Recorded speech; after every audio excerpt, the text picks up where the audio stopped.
Podium Podcast. Lo mejor está por escuchar.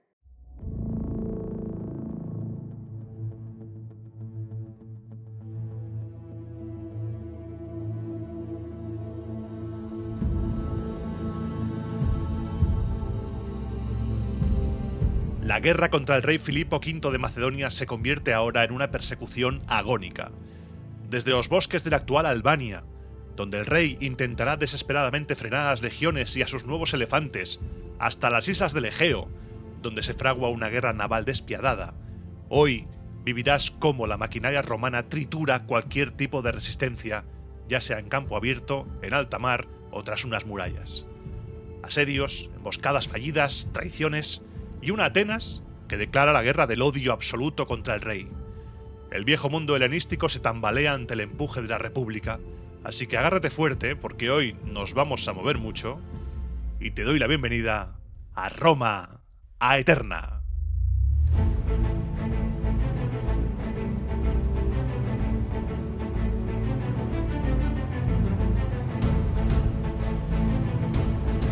Roma Aeterna, una producción de Podium Podcast con Iván Martín.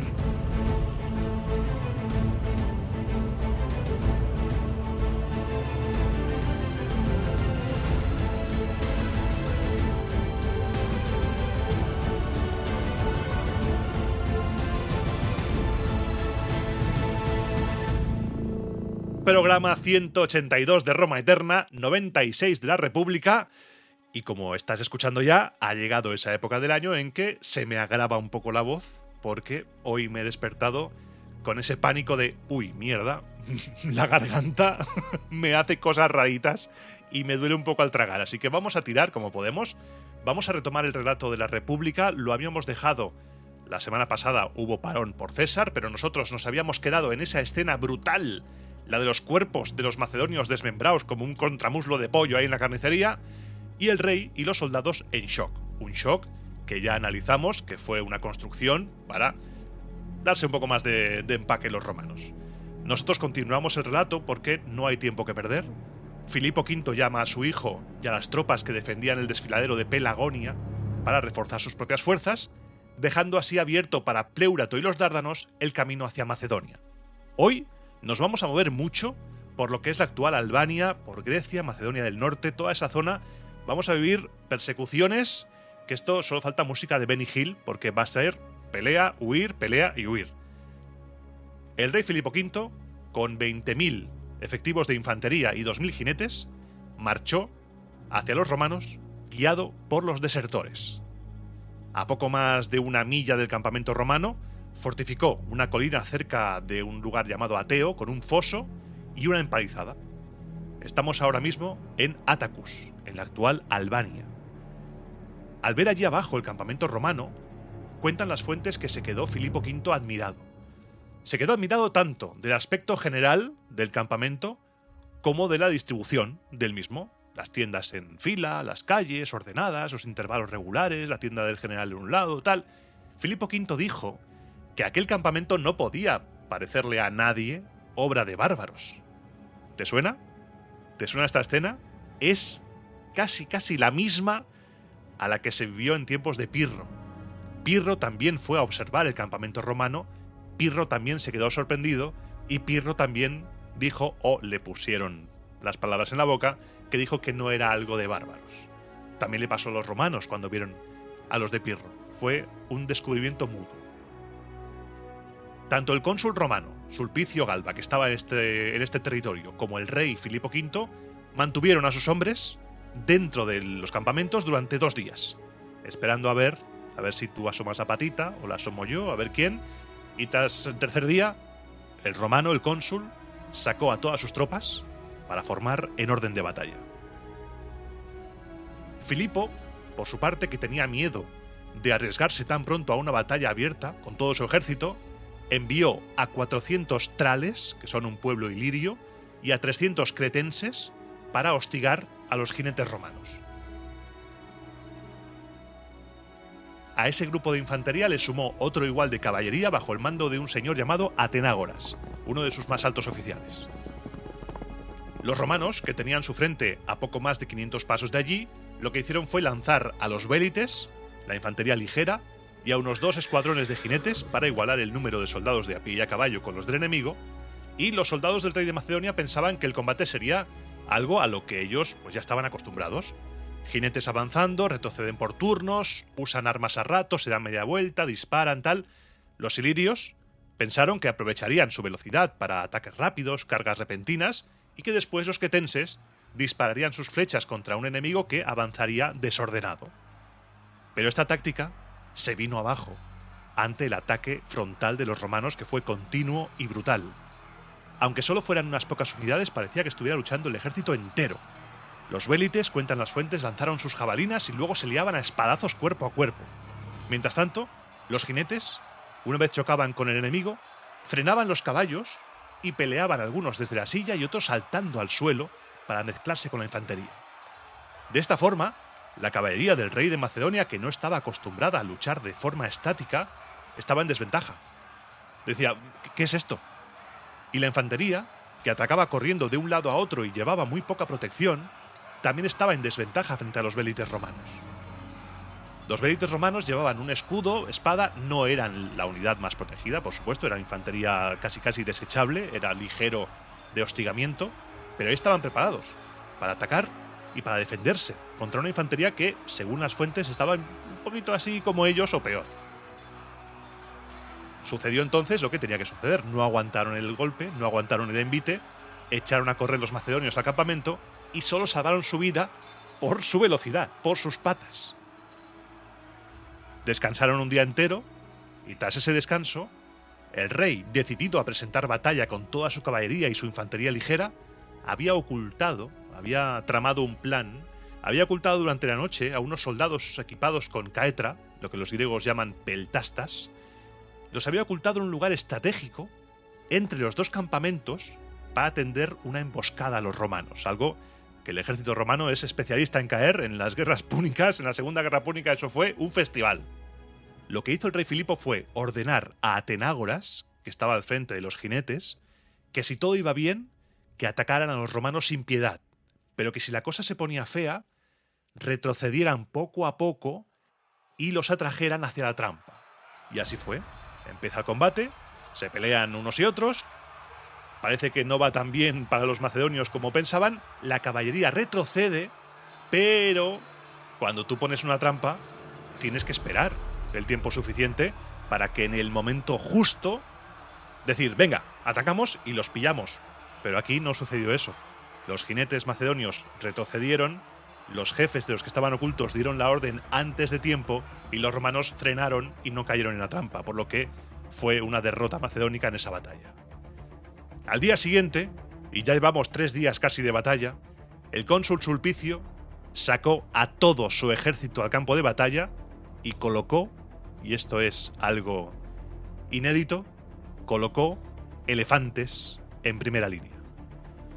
Según las fuentes, es la primera vez que los romanos utilizan elefantes como apoyo, aprovechando que habían capturado algunos durante la Guerra Púnica, la Segunda Guerra Púnica, que acaba de acabar hace poco, y los romanos, sabes tú, que siempre son muy de vamos a aprovechar lo que podamos. Y elefantes, oye, usados más o menos bien, puede ser algo útil en estos momentos. Se plantó ahí delante del campamento de Filipo. Yo me imagino a Filipo asomado, diciendo, ¿tienen elefantes? Sal tú, que a mí me da la risa. Porque Sulpicio y los romanos estuvieron ahí plantados y Filipo no salió. No tuvo respuesta. Cuando los romanos vieron que los macedonios seguían ahí escondidos en el campamento y no salía nadie, avanzaron hasta las colinas e incluso avanzaron hasta el pie mismo de las propias defensas del campamento macedonio y comenzaron a burlarse de los macedonios. Si te fijas, estamos viendo cosas que ya han sufrido los romanos. Ahora es como al revés todo. Pero ni siquiera así. Tú imagínate los insultos que debían caerles a los macedonios, pero aún así no salieron a pelear, no se atrevieron a salir o no quisieron salir porque quizá a veces la cobardía se confunde con movimiento estratégico. No es que sean cobardes, es que simplemente no me voy a enfrentar a todo eso que tengo ahí delante.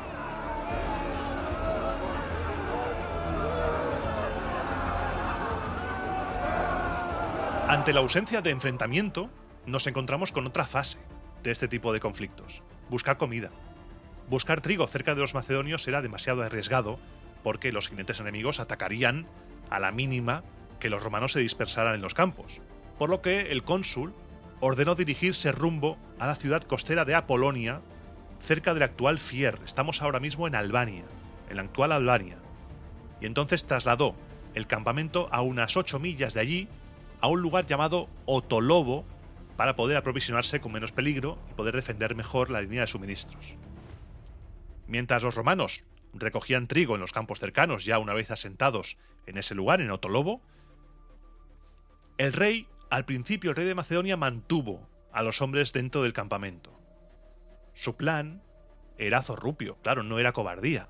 Su plan era que los enemigos, los romanos, se volvieran cada vez más osados, cada vez más descuidados, que la no beligerancia les hiciera pensar que no hay peligro, que se alejaran más, que las guardias no fueran tan alerta. Aunque también leemos, si hacemos caso a otras fuentes, Dion Casio y Zonaras nos dicen que el rey de Macedonia no es que saliera solo porque estaba ahí tácticamente preparándose, sino que también no salía porque había resultado herido en alguno de estos enfrentamientos. El relato de las fuentes continúa y nos dicen que en cuanto vio dispersos a los romanos, el rey de Macedonia ordenó salir a todos, a los jinetes y a los auxiliares cretenses, marchando a toda velocidad y tomar posesiones justo entre el campamento romano y los recolectores de trigo, para que cuando vuelvan encontrarse la sorpresa. Esto, tú imagínate ahora que estamos como en el Age of Empires. Estás atacando a los que están en el aserradero o a los que están cogiendo piedra u oro. A continuación lo que hizo fue dividir sus tropas. Lanzó a una parte en persecución de los recolectores con la orden de no dejar a nadie con vida, perseguidlos y matadlos a todos, que no quede ni uno vivo, y él se quedó con el resto bloqueando los caminos por donde se suponía que los enemigos volverían corriendo al campamento. Es el cepo, me quedo con una parte en el lado por donde van a huir y mando a la otra parte a provocar esa huida, y si se escapa alguno, los mato con la otra parte. La matanza fue, como te puedes imaginar, tremenda, por todas partes. Al campamento romano, como se habían bloqueado los caminos, no llegaba ninguna noticia de lo que estaba pasando, no tenían el WhatsApp para decir ¿qué está pasando aquí? No había comunicación, porque los que huían se topaban de frente con el otro destacamento del rey, y es más, cuentan las fuentes que moría más gente bloqueando el camino cuando estaban ahí intentando huir que los que habían sido cazados en un primer momento. Al final, la cantidad de gente que había hacía imposible que todos fueran bloqueados, se escapó alguno, se escabulló, algunos lograron colarse entre los enemigos y llegar al campamento. Pero estaban tan aterrorizados, estaban tan bloqueados, tan en shock, que lo que llevaban fue más confusión que información precisa. Lo que sí sabemos es que la cosa pintaba mal para los romanos. Ahí había algo, estaba ocurriendo algo muy malo, los macedonios estaban atacando. El cónsul lo primero que hizo fue ordenar a sus jinetes que acudieran a ayudar donde pudieran, cada uno por su cuenta, mientras él sacaba a las legiones del campamento formadas en cuadro para el combate. Ese quincunx, esa formación en dado. Los jinetes se dispersaron entonces por todo el campo. Unos iban de un lado a otro, aturdidos por los gritos que venían de todas partes, otros se enfrentaban con el enemigo, y la pelea estaba repartida por muchos puntos a la vez. El destacamento donde estaba el rey de Macedonia era el que más fieramente luchaba. Tenía casi un ejército completo de infantería y caballería, y como bloqueaban el camino principal, la mayoría de romanos chocaban contra ellos. Los macedonios tenían ventaja.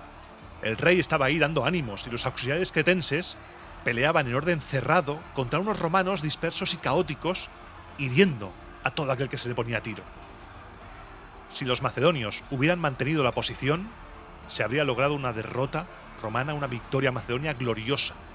Pero en ese momento, cegados por la sed de sangre, se lanzaron a una persecución descontrolada y entonces se dieron de bruces contra los manípulos romanos que avanzaban ordenados con sus tribunos.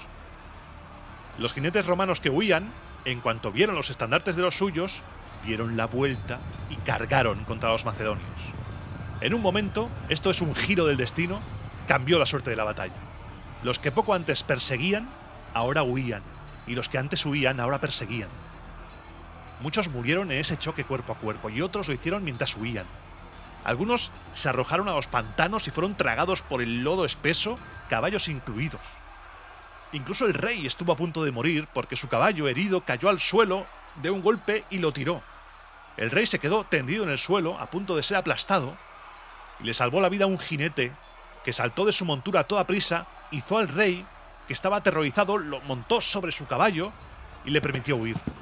Pero este soldado, al no poder correr a pie tan rápido como los jinetes que huían, cayó, acribillado por los enemigos, por los romanos, que habían galopado a toda prisa hacia el rey caído. Filipo entonces, bordeando las marismas por donde había camino y por donde no, logró llegar al campamento tras una huida angustiosa, cuando la mayoría ya pensaba que no saldría vivo de ahí.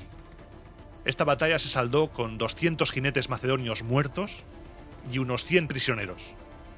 Las fuentes nos dicen que se capturaron al menos 80 caballos con todos sus arreos, además de gran cantidad de armamento. Lo que parecía en un primer momento una derrota total, el girito que te decía antes hizo que se convirtiera en una gran victoria romana.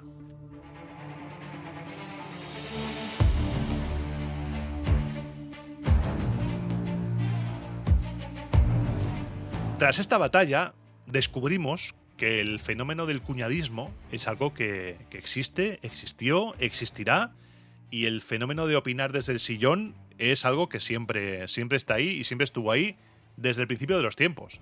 Porque ahora me voy a detener en un breve pasaje de Livio, porque después de esta batalla, Livio dice que algunos criticaron al rey de Macedonia por temerario y al cónsul por indeciso. Yo aquí imagino que esos algunos que habla, esos hubo quienes hicieron tal, esos son otros autores que él mismo usó como fuente y que criticaban. Que esto pasa mucho. Cuando te acercas a los escritos antiguos, los autores critican a otros. Por ejemplo, Polibio, en sus historias, critica que un autor, un historiador, no puede hablar de guerra si no ha vivido la guerra. Y Polibio estuvo en la Tercera Guerra Púnica, estuvo en la destrucción de Cartago. Y esas pullitas dan la vida. Y aquí Livio empieza a defender tanto una postura como otra, defiende tanto al rey como al cónsul.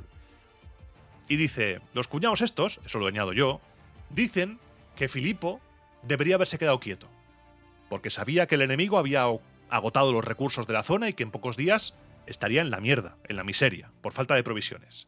Y decían sobre el cónsul que tras derrotar a la caballería y estar a punto de capturar al propio rey, deberían haber marchado directamente contra el campamento enemigo.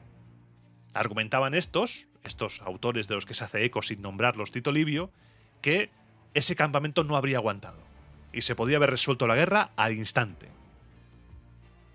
Y Tito Livio se enfada, se cabrea y dice, claro, como siempre, es más fácil de decir que de hacer todo esto.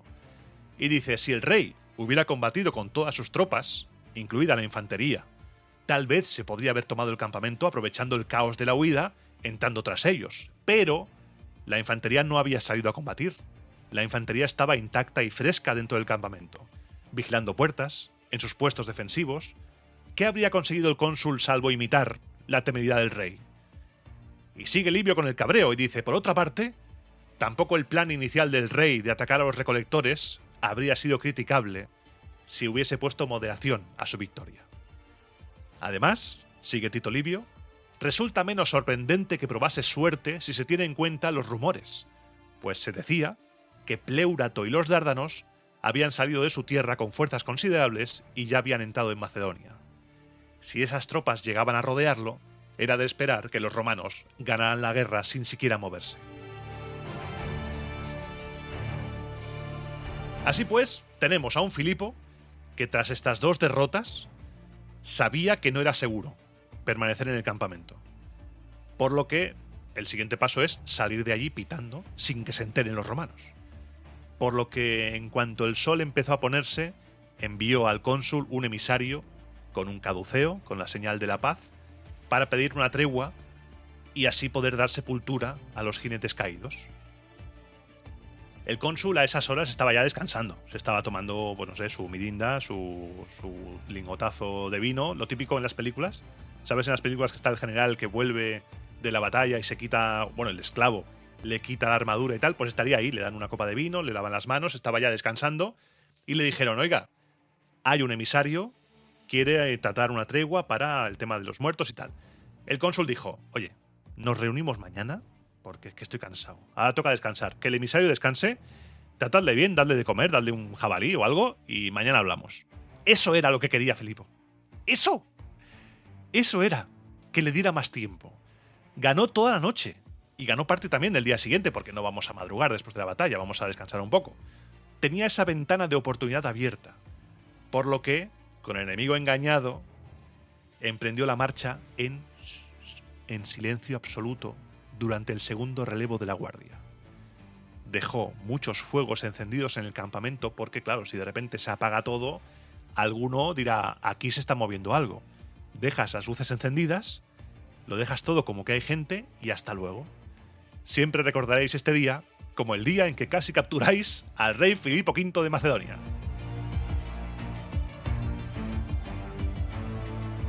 El rey tomó el camino de las montañas, dijo, hasta luego, Lucas, yo me voy por mi izquierda y vosotros a la mierda, yo me voy, porque sabía que los romanos, con su equipo más pesado, jamás se atreverían a seguirlo por una ruta tan complicada como la de las montañas.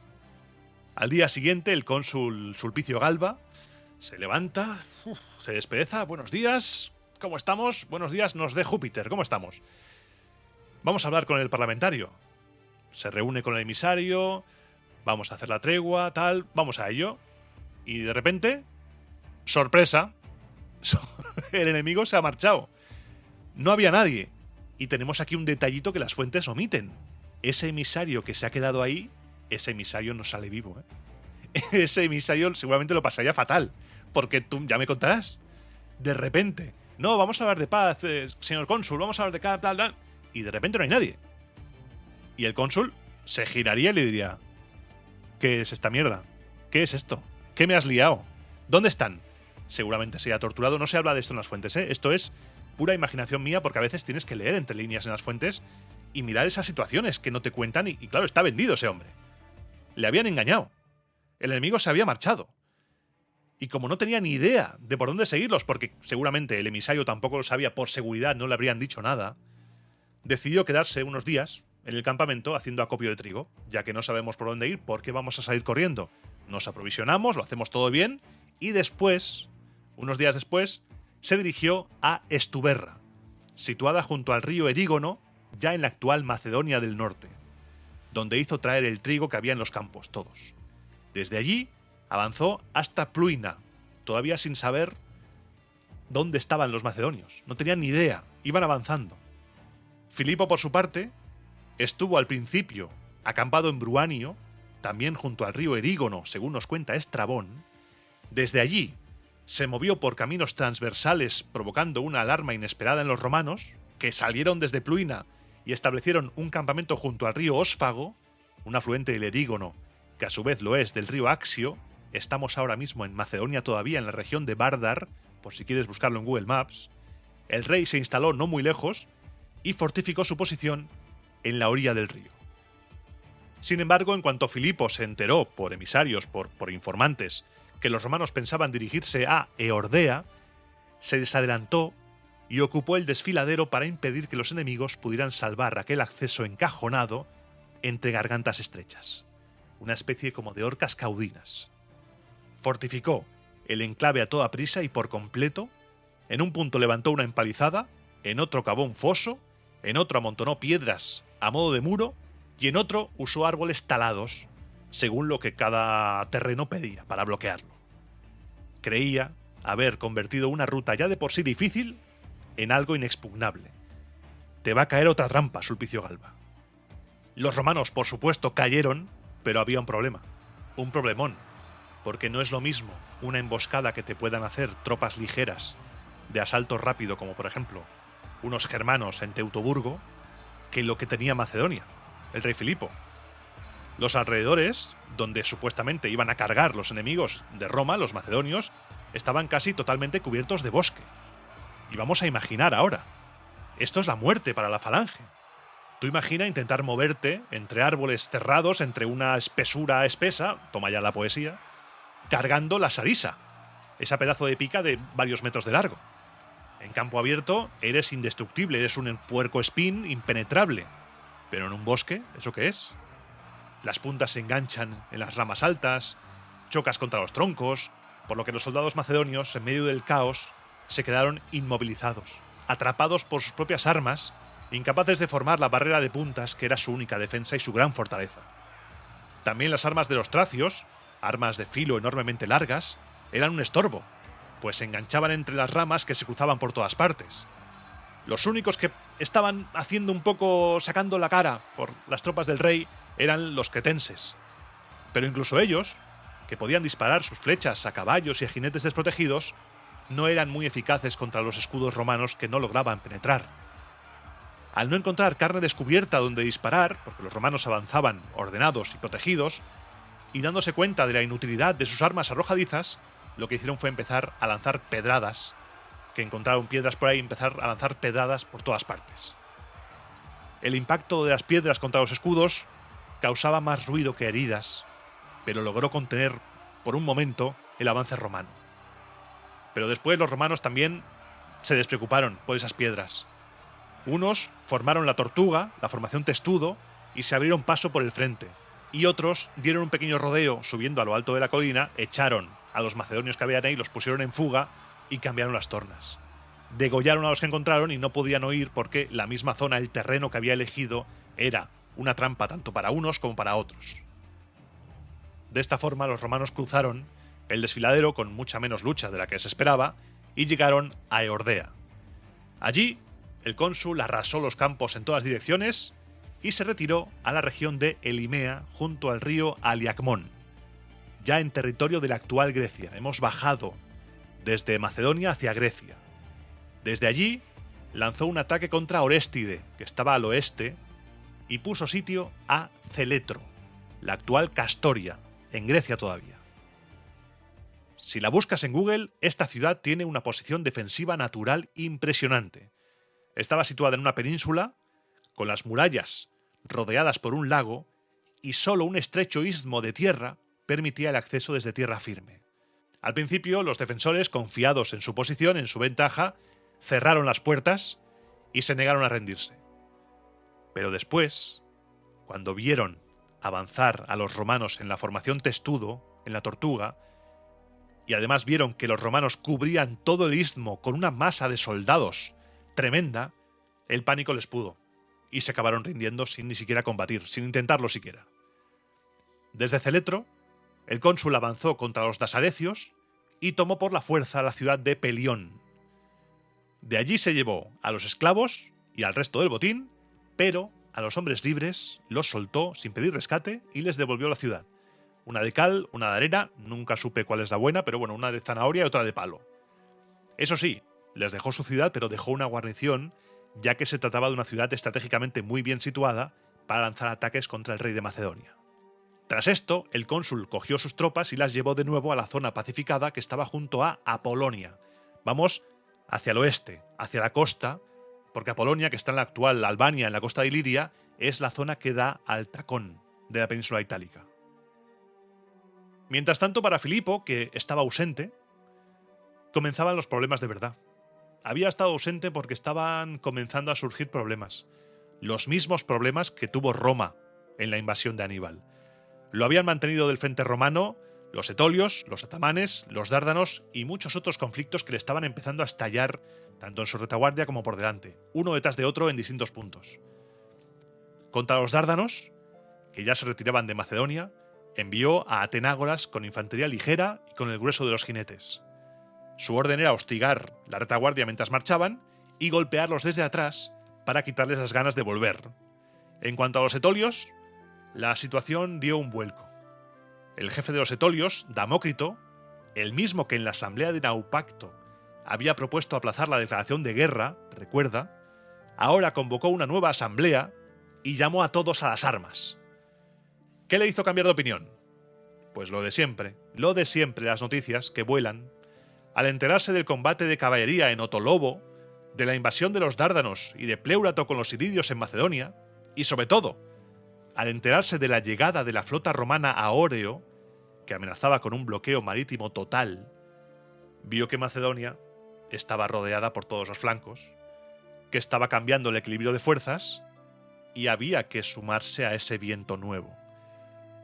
Lo que le pasó a Roma en la península itálica, lo mismo. Cuando llegó Aníbal y empezó a perder alianzas porque parecía que el poder hegemónico ahora era Aníbal, lo mismo. Le estaba saltando por los aires la estabilidad política, si es que la había, en Grecia al rey de Macedonia. Entonces, Damócrito y el resto de etolios volvieron al bando romano. Se pusieron en marcha junto con Aminandro, rey de los atamanes, y sitiaron Cercinio, una población posiblemente situada cerca del actual lago Carla, con K. Yo te voy diciendo, por si quieres buscar en Google, yo intentaré hacer un mapa, porque hoy sí que es un programa de estos de ¿dónde diablos estamos? ¿Qué me estás contando? Entonces voy a intentar hacer un mapa para que no te pierdas y yo pueda dejártelo disponible en todas partes para que tú puedas acceder a él.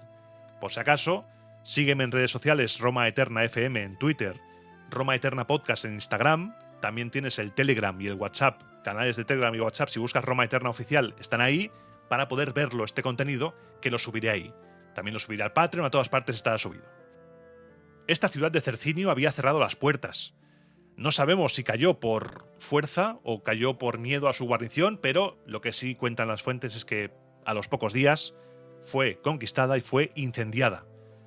Yo creo que aquí hubo resistencia porque además cuentan que se vendió como botín tanto a los esclavos como a los ciudadanos libres.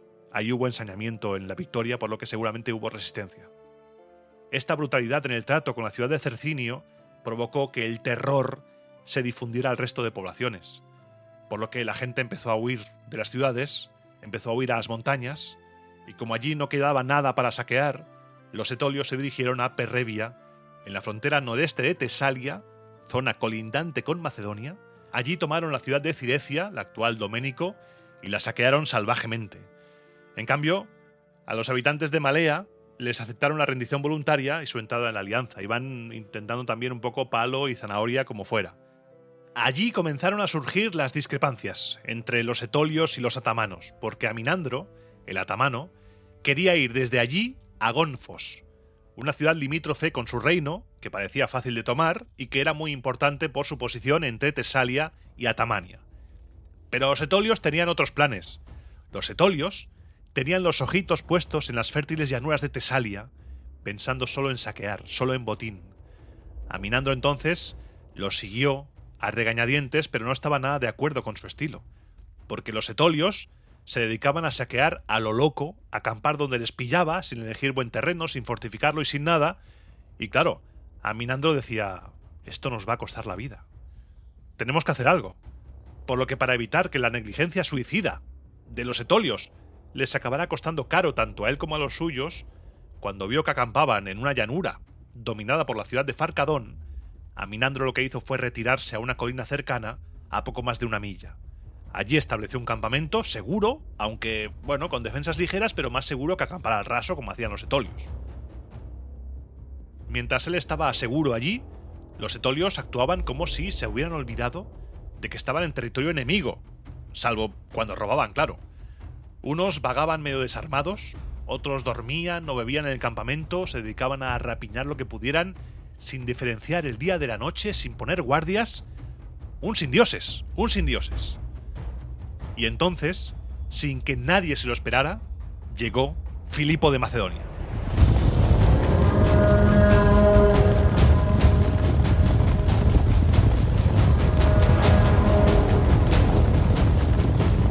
Cuando algunos de los que huían de los campos llegaron gritando la noticia de lo que estaba pasando, el pánico se apoderó tanto de Damócrito como de los jefes etolios. Para colmo para ellos, era la hora del mediodía y la mayoría estaban tumbados, medio dormidos, todavía pesados por la comida, por la borrachera, un desastre. Se despertaban unos a otros a empujones, gritaban pidiendo las armas, enviaban mensajeros a buscar a los que estaban dispersos rapiñando por ahí.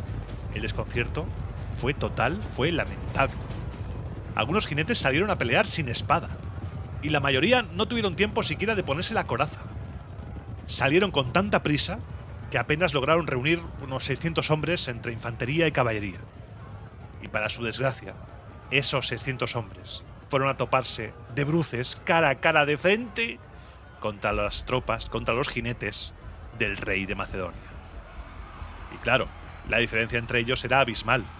Los macedonios los superaban en número, en armamento, en moral, en todo. Los arrasaron, los barrieron al primer choque. Fue una derrota fulminante. Casi sin intentar defenderse. Dieron la vuelta, huyendo hacia el campamento, en una desbandada vergonzosa. Cuando los hombres del rey ya estaban cerca de la empalizada enemiga, Filipo dijo: ¡alto! ¡Alto ahí! ¡Quieto todo el mundo!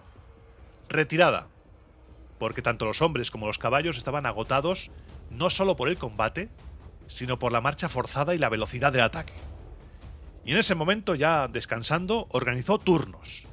Ordenó que los escuadrones de caballería y los manípulos de infantería ligera rotaran para ir a buscar agua y comida, mientras otros permanecían de guardia, armados, esperando a la columna de infantería pesada que venía más despacio por el peso del equipo, porque estos se habían adelantado a toda prisa como un pepino para reventar a los etolios. Los etolios, por su parte, que habían vuelto a su campamento, bueno, si es que se le puede llamar campamento, reunieron a todos los que pudieron, colocaron soldados en las puertas, montaron una empalizada un poco más, no sé, más respetable. Parecían decididos a defender las fortificaciones y se quedaron mirando, vigilando cómo descansaba el enemigo. Pero fue toda una fachada. Si ya te he contado que los etolios eran un cachondeo, pues tú me contarás, ya me dirás. En cuanto los macedonios al día siguiente iniciaron el avance y se acercaron a la empalizada en formación de ataque, todos los etolios, todos, abandonaron sus puestos y huyeron por la parte trasera del campamento, hacia la colina donde estaba Aminandro y los atamanes. Yo me imagino a Aminandro diciendo: ahora venís, ¿eh? Es como lo del lobo y los cerditos. Has soplado y vienes ahora por la casa de ladrillo, ¿eh? Filipo estaba convencido de poder tomar el campamento de los atamanes, pero por desgracia se tuvo que detener al pie de la colina porque estaba atardeciendo, se estaba acabando la luz solar y no se la jugó. Dijo: bueno, atacaremos al día siguiente, al amanecer. Sin embargo, los etolios, presa del mismo pánico que les había hecho huir, huyeron, siguieron huyendo. Esa misma noche dijeron: me cago en la leche, yo aquí no me ata nada, yo me voy. Aminandro fue la salvación. Él y los atamanes conocían el terreno y los guiaron hasta Etolia, por las crestas de los montes, usando senderos que los macedonios no conocían. Filipo, cuando envió sus tropas al día siguiente, apenas pudo capturar a algunos pocos que se habían quedado rezagados.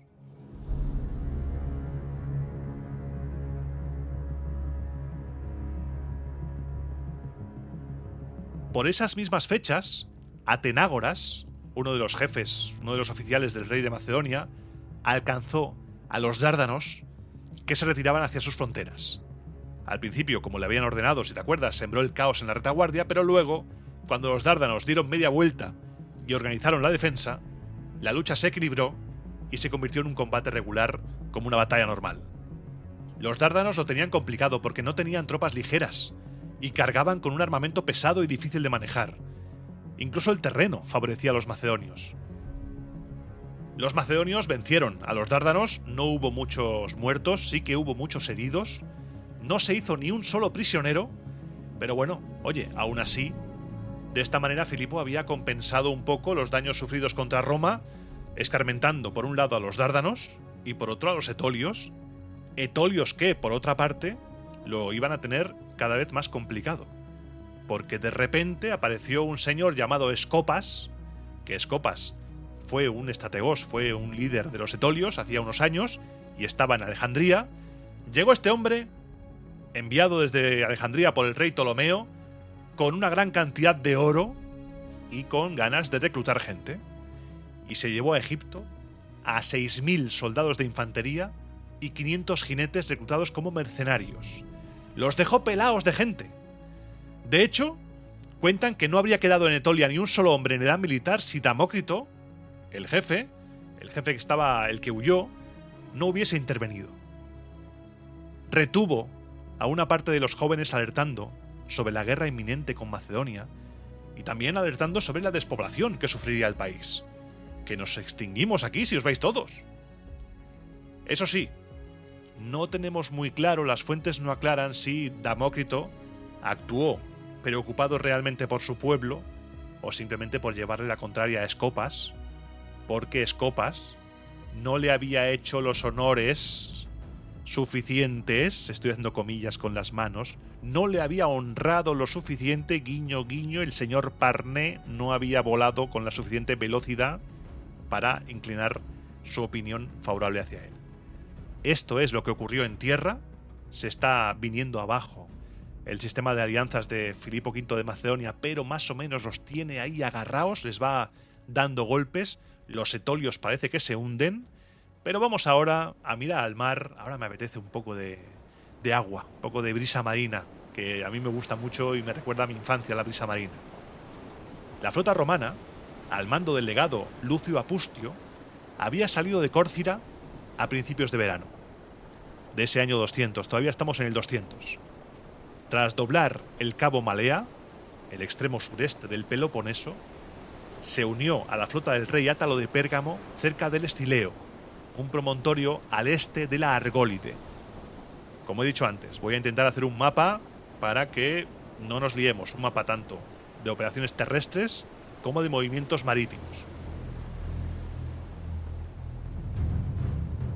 Al ver llegar esta ayuda, el pueblo ateniense, que ya lo había pasado muy mal, si te acuerdas de los programas anteriores de la guerra de Macedonia, lo había pasado muy mal por culpa del rey Filipo, dio rienda suelta al odio que había acumulado contra el rey macedonio en este tiempo. Tito Livio nos cuenta que en Atenas, ojo la faltada, ojo la faltada. Tito Livio dice que en Atenas nunca faltan lenguas dispuestas a agitar a la plebe, que es una fauna que se alimenta del aplauso de las masas y que prospera sobre todo allí, donde el arte de la palabra lo es todo. No va a ser la última faltada de Tito Livio, la última te va a encantar.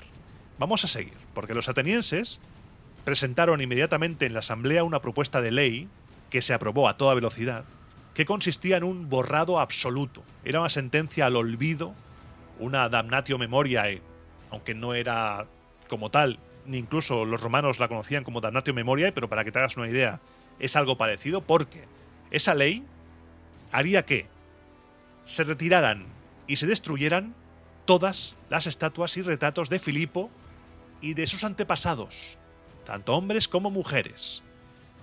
Esta ley también provocaría la anulación de todas las fiestas, ritos y sacerdocios creados en su honor. Y también declaraba como execrado, como maldito, cualquier lugar donde hubiera habido una inscripción o un símbolo suyo. Ese lugar sería tierra impura, donde la religión prohíbe colocar nada sagrado. Y lo más grave de todo, ordenaron que cada vez que los sacerdotes públicos hicieran plegarias por Atenas y sus aliados, añadieran una fórmula de maldiciones y condenas contra Filipo, contra sus hijos, contra su reino, contra sus fuerzas de tierra y de mar, contra toda la raza y contra todo el nombre de los macedonios. El decreto además tenía un añadido para blindarse del todo.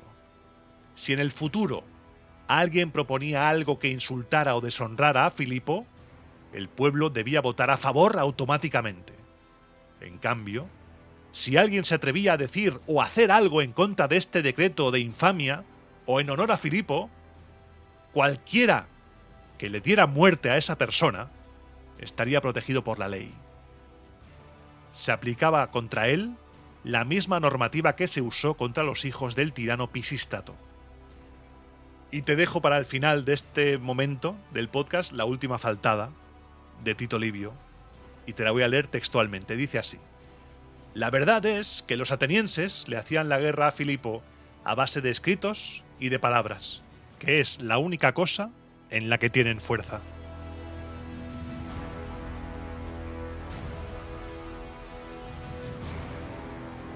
Pero todavía no hemos acabado, aquí todavía tenemos tela que cortar. Átalo y los romanos, partiendo desde Hermíone, navegaron primero al Pireo.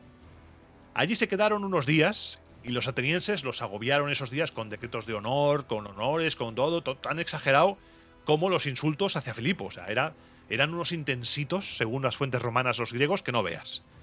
Después, desde ahí, zarparon hacia Andros, una de las islas Cícladas ocupada por Filipo. Echaron el ancla en el puerto de Gaurio y enviaron mensajeros para tantear a la población con una pregunta muy sencilla. ¿Preferís entregar la ciudad por las buenas o probar la fuerza. ¿Qué hacemos? La respuesta fue la de siempre, que la ciudadela estaba ocupada por la guarnición del rey y que ellos, los ciudadanos, no tenían voz ni voto. Entonces el rey Átalo y el legado romano desembarcaron las tropas y toda la maquinaria de asedio y avanzaron contra la ciudad en varios puntos a la vez. Aquel espectáculo era nuevo para los habitantes de esa ciudad de Andros. Al ver las armas romanas, los estandartes, la determinación con la que los soldados escalaban las murallas, el miedo se apoderó de ellos, o eso dicen las fuentes romanas, por supuesto, claro que sí. Acto seguido, presas de ese miedo, huyeron en estampida hacia la ciudadela y la ciudad cayó al instante en manos enemigas. Resistieron allí dentro en la ciudadela 2 días, confiando más en la altura de los muros que en sus armas, pero al tercer día se acabaron rindiendo. Pactaron ser trasladados a Delio, en la costa de Beocia, cerca del santuario de Apolo, con la condición de llevarse una sola prenda de ropa por persona. El reparto tras la victoria fue muy sencillo, muy claro, pero también un poco injusto, porque los romanos dijeron, vale, la ciudad y la fortaleza para el rey Átalo de Pérgamo. Nosotros nos quedamos con el botín y con las obras de arte. Y claro, Átalo, que no quería ser rey de una isla fantasma, porque, vale, me habéis dejado la ciudad y la fortaleza, pero no hay nadie. que me estás dejando esto vacío. Claro, no quería ser rey de una isla muerta, convenció a casi todos los macedonios y parte de los nativos de Andros para que se quedaran. Oye, mira, que ahora vamos a gobernar nosotros, pero os podéis quedar, que no hace falta que os vayáis, que nos vamos a matar a todos. Más tarde, los que habían sido deportados a Delio también acabaron regresando, atraídos por las promesas del rey, pero sobre todo porque la nostalgia les hacía creer lo que querían oír, y volvieron. Una vez tomada Andros, se fueron a Cidnos, otra isla ocupada por Macedonia. Allí se perdieron varios días intentando asaltar la ciudad, pero como costaba mucho dijeron, nos vamos. Se fueron. Después fueron a Prasias, en la costa de Ática, donde se unieron a la flota romana 20 barcos de los Iseos, procedentes de la isla de Issa, en Iliria. Eran naves tipo Lembos, eran ligeras, bajas y muy rápidas. Estas naves fueron enviadas a devastar las tierras de Caristo, mientras el resto de la flota ponía rumbo a Geresto, un puerto en Eubea. Después zarparon hacia alta mar y pasando la isla de Estiros, llegaron a Icos. Allí se quedaron bloqueados por un violento viento y en cuanto el tiempo mejoró, pasaron a Estíatos, una ciudad que Filipo había devastado y había saqueado días antes. Los soldados se esparcieron por los campos buscando trigo, buscando cualquier cosa comestible, pero no había nada de botín. Los griegos no tenían nada de valor y tampoco habían hecho nada para justificar un saqueo. Es que Filipo se lo había llevado todo. Yo te daría todo lo que tengo, pero es que no tengo nada. No hay nada.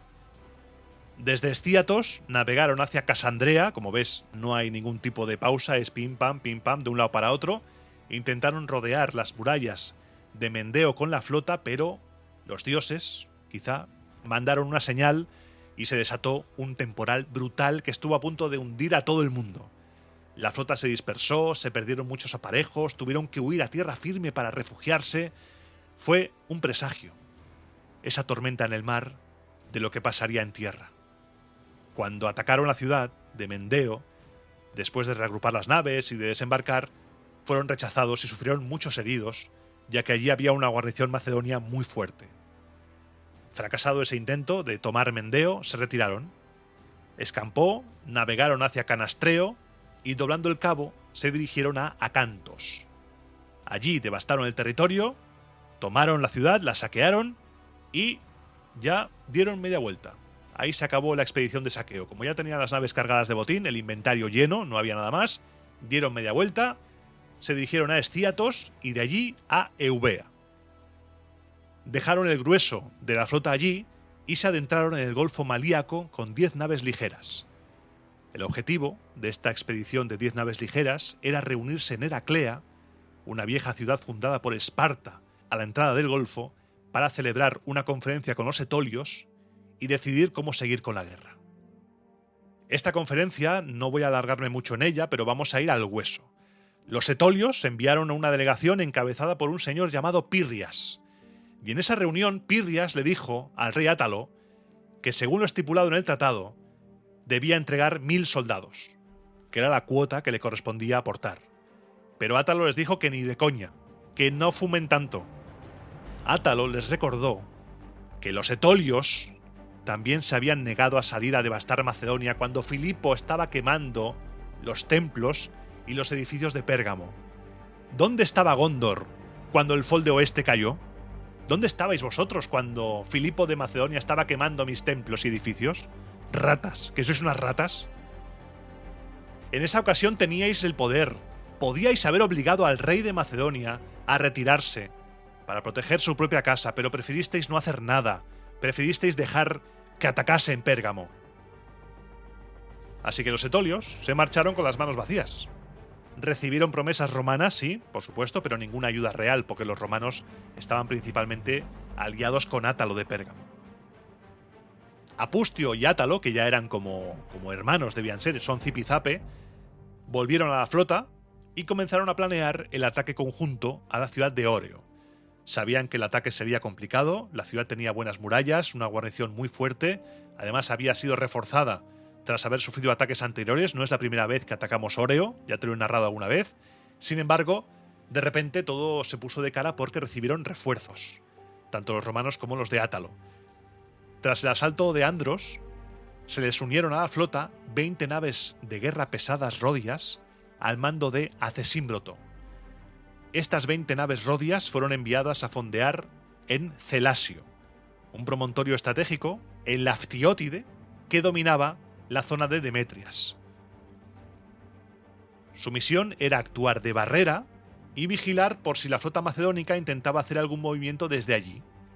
En Demetrias estaba Heráclides, otro oficial del rey, que mantenía su flota amarrada allí.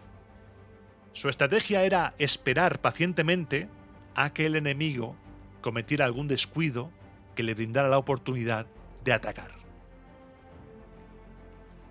El asedio de Óreo comenzó por dos frentes. Los romanos atacaban la ciudadela que daba al mar, mientras que las tropas del rey Átalo se dirigían al valle que se extiende entre las dos ciudadelas, donde un muro conecta y protege la ciudad. Y además de atacar en puntos opuestos, lo hacían con técnicas diferentes. Los romanos, y ya es otra vez que lo hemos visto hoy, se aproximaban a los muros formando la testudo, la tortuga, protegidos con manteletes y empujando el ariete. Las tropas del rey de Pérgamo, en cambio, lanzaban proyectiles, lanzaban piedras enormes usando balistas, catapultas, todo tipo de artillería mecánica. También cavaban galerías subterráneas y usaban todo lo que podían. Cualquier truco que hubiera funcionado en ataques anteriores a otros sitios lo usaban, pero esta vez la defensa era más dura, porque no solo había más macedonios que durante el último ataque a Óreo, sino que luchaban desesperados. Tenían muy presente el castigo que el rey Filipo les había infligido por su traición pasada, por rendirse, así como también tenían presente las amenazas y promesas para el futuro. El miedo al propio rey les hacía inflexibles, les hacía no retroceder. El legado romano, viendo que aquello iba para largo y que había que confiar más en el bloqueo por hambre y el desgaste que por un asalto rápido, decidió no quedarse quieto. Dejó a los hombres justos para mantener el sitio y se llevó al resto a la zona continental más próxima. Allí tomó Larisa, mientras que por su parte Átalo tomó por sorpresa la ciudad de Teleón, ya que sus habitantes no esperaban un ataque estando la guerra en Óreo, no se lo esperaban en absoluto. Cuando volvieron tanto Átalo como el legado romano a Óreo, los trabajos de asedio parecía que estaban ya funcionando. La guarnición estaba agotada por el esfuerzo constante, las heridas, por la tensión de estar alerta día y noche, y además gran parte de la muralla, que estaba minada en su base y golpeada sin cesar por el ariete, se había venido abajo en varios puntos. Aprovechando esa brecha, los romanos irrumpieron durante la noche en la ciudadela que estaba situada sobre el puerto. Al amanecer, los romanos desde la ciudadela hicieron la señal acordada y Átalo entró en la ciudad, cuyos muros ya estaban prácticamente destrozados. La guarnición y los habitantes huyeron a refugiarse a la otra ciudadela, donde 2 días después acabaron rindiéndose. El reparto fue el habitual: la ciudad para el rey Átalo y los presos para los romanos. Estamos ya llegando al equinoccio de otoño del año 200 a.C., que se nos echa encima y ya el mar no perdona. Sabían que los llamados Kela, los huecos de Eubea, los Coela Eubeae, la traicionera costa llena de acantilados y sin puertos, eran una trampa mortal para los navegantes en esa época del año. Así que, queriendo salir de allí antes de que los temporales de invierno se tragaran toda la flota, regresaron a toda prisa al Pireo, al punto de partida de la ofensiva. Allí, el legado romano Lucio Apustio dejó una flota de 30 naves, suficientes para mantener la presencia romana y que nadie se olvidara de ellos, importante, y zarpó con el resto hacia Córcira, doblando el cabo Malea, sin ningún contratiempo, sin ningún problema, dispuesto para pasar allí el invierno. El rey Átalo, por su parte, decidió quedarse un poco más. Y aquí vemos la otra cara de la antigüedad. Aquí vemos cómo, tras un verano de sangre, de persecuciones, de traiciones, de tensión, el rey quería esperar a la fecha señalada para los misterios de Ceres, los misterios de Eleusis. Estaba muy interesado en asistir a los ritos sagrados. Después de la celebración, regresó a Asia, envió también de vuelta a casa a Cesímbroto y a los Rodios, y así concluyeron las operaciones militares de aquel verano en la zona de Macedonia y de Grecia, tanto por tierra y por mar. Roma no ha conseguido ese golpe de gracia que hace falta. No ha capturado a Filipo, pero ha conseguido algo mucho más importante. Ha demostrado que puede proyectar su poder en cualquier rincón del Egeo.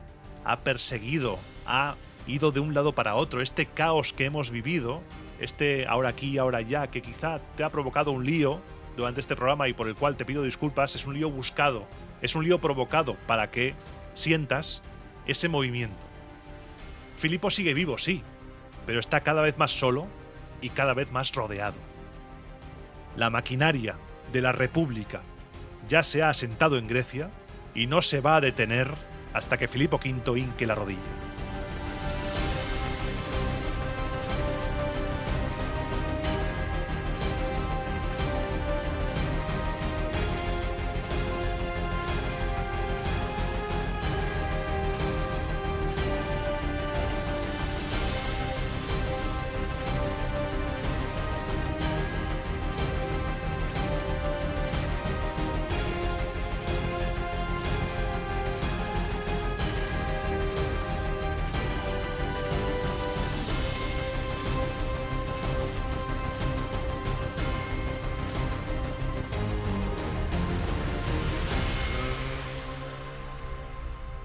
Y ahora comienza la sección sin música. Déjame beber un poco de agua y ahora vuelvo.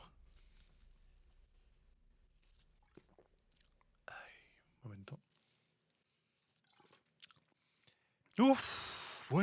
Bueno.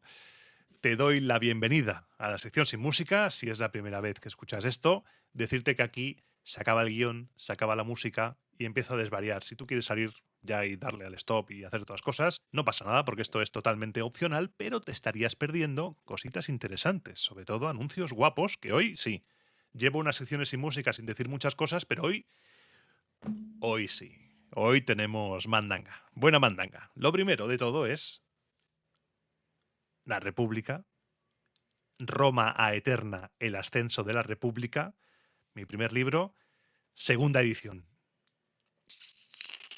Segunda edición. Si ya el hecho de escribir un libro era para mí algo de ficción, es decir, esto no me va a pasar en la vida, soy muy de eso, de decir esto no me va a pasar en la vida, de torpedearme yo solo, ya el hecho de tener el libro era algo maravilloso, que el libro llegue a una segunda edición lo hace todavía más grande. Y yo por eso no tengo más que dar las gracias a quien lo tiene en sus manos en digital, quien lo ha comprado, quien lo ha disfrutado, quien lo ha leído, quien lo ha regalado. Gracias. Como llegar hasta aquí, muchas gracias por apoyarme. Es algo que me tiene el corazón, la verdad es que me tiene lleno. Como me tiene también lleno el corazón lo segundo que te quiero contar, que es lo de César, el hombre que desafió a Roma, que el estreno en Barcelona será el 15 de marzo, que eso ya lo sabemos, en el Teatro Burràs a las 12 de mediodía. Espero que tengas tu entrada ya. ¿Eh? Guiño, guiño, guiño, codazo, guiño. Saco la navaja, guiño. Y la noticia es que una semana antes, tengo que confirmar, quizá la semana que viene, ya el programa que viene te lo digo, la semana antes, que es o bien será viernes 6 o sábado 7, haremos preestreno en Mérida, en el Teatro María Luisa de Mérida, para darle un punto ahí a ver qué tal, y estaré ensayando toda esa semana en Mérida, nos dejarán lugar para ensayar. Me tiene muy nervioso, emocionado, espero que salga bien, y si sale bien y la gente responde y la gente le gusta y va a verlo, va a verme, claro, lo digo como si no fuera yo, que va a verme, pues quizá estaremos haciendo tour por otras partes de España. Eso me encantaría, poder ir ahí de tour, ¿sí? Un tour, on tour. César on tour, me lo cargo al hombro y para adelante. Y bueno, dicho esto, que está muy bien, el tema de los libros, los shows, Roma Eterna este año está empezando muy ilusionante todo está genial, pero ha llegado el momento de hablar de cosas serias, porque este fin de semana para mí, porque grabo esto a 28 de enero, este fin de semana pasado para mí, hace 2 para ti, porque como grabo con antelación es así, estuve pasando unos días en Málaga, del viernes al lunes, y me he dado cuenta de algo. Y no fue solamente el lugar, porque el lugar fue una maravilla absoluta. O sea, Málaga es preciosa, la comida, ¡ay, la comida! ¿Cómo se come en Málaga, Dios mío, de mi vida y de mi corazón? Los camperos, esos bocadillos llenos de cosas, me comí uno lleno de carne de pincho, con lechuga, con tomate, con mayonesa, no sé qué más tenía, eso era de grande, que parecía una tortuga de esas milenarias, ¿sabes? Hay un pedazo de bicho con el pan así blandito, pero a la vez crujiente porque está tostadito, eso es una maravilla, eso es una locura, y eso es una locura, o sea, que me voy para allá a vivir y me empadrono al lado de donde estén vendiendo esas cosas, porque es que eso es una maravilla. Y no fue solamente eso, fue también la compañía. Estuve este fin de semana con gente maravillosa, gente preciosa, gente que te recarga la batería del corazón, a la que quiero mandar un saludo desde aquí. Estuve con Mary, con Javi, con Pepe, Pepa, con Víctor, también con Momo. Gente maravillosa y que me hizo volverme a Barcelona con un hueco, ¿sabes? Cuando te vas y te dejas algo ahí. Tuve esa sensación, me fui con esa sensación de dejarme algo. Y volviendo, pensaba, ¿cuánto tiempo perdemos callando cosas? Y callando cosas importantes, porque luego también sumado al tema de los trenes y la gente que murió y tal, es como, nos vamos, esto se acaba. Y a veces tenemos la manía estúpida de guardarnos los te quiero, las cosas bonitas, los abrazos, las palabras a la gente que queremos, que nos hace bien. Lo guardamos todo quizá para un momento especial o un regalo, y a veces eso no llega. No llega nunca ese momento especial o el momento que tú estás esperando, y se te queda dentro y pesa.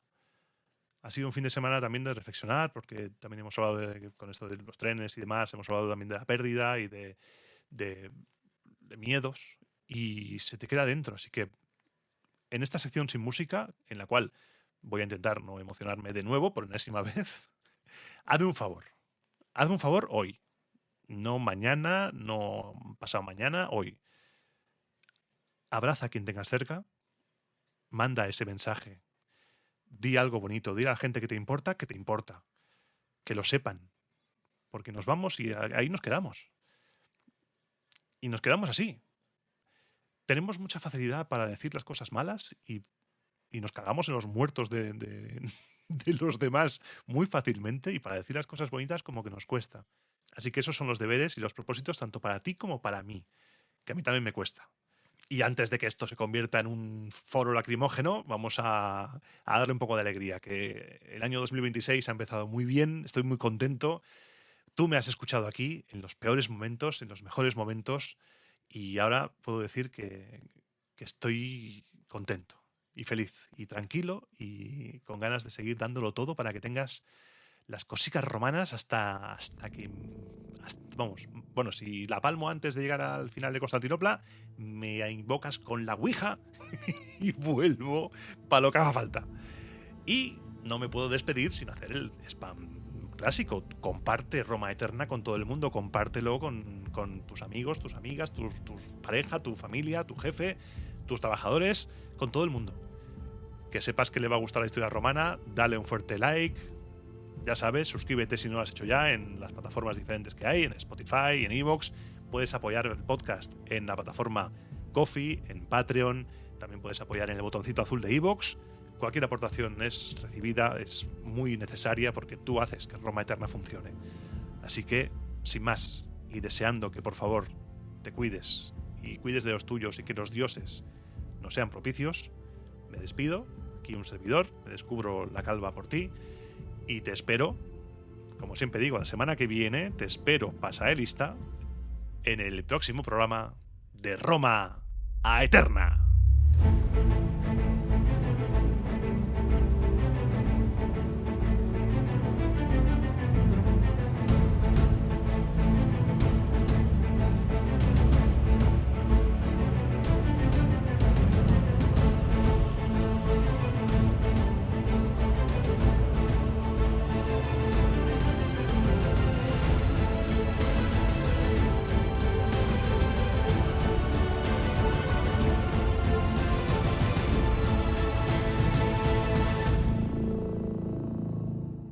Y en esta sección del final, decirte que vengo a confirmar, feliz, contento, con el corazón lleno y anunciarte en exclusiva para ti, pero sin darte muchos detalles porque todavía no puedo, que estoy preparando un proyecto con una persona del mundo del misterio, pero del misterio más podcastil, no del misterio de tele, con la que ya he colaborado alguna vez. Vamos a trabajar en un podcast nuevo, diferente, y me hace mucha ilusión. No te puedo decir nada porque todavía no... Al momento de grabar esto no se ha anunciado nada, pero ahí estamos en ello. Espero que te guste lo que salga de ahí. Ya te iré diciendo más cositas. Te mando un fuerte abrazo, muchas gracias por quedarte hasta el final, por apoyarme, por escucharme y por aguantarme. Que te vaya muy bien. Nos escuchamos en el siguiente. Te espero, ¿eh? Adiós.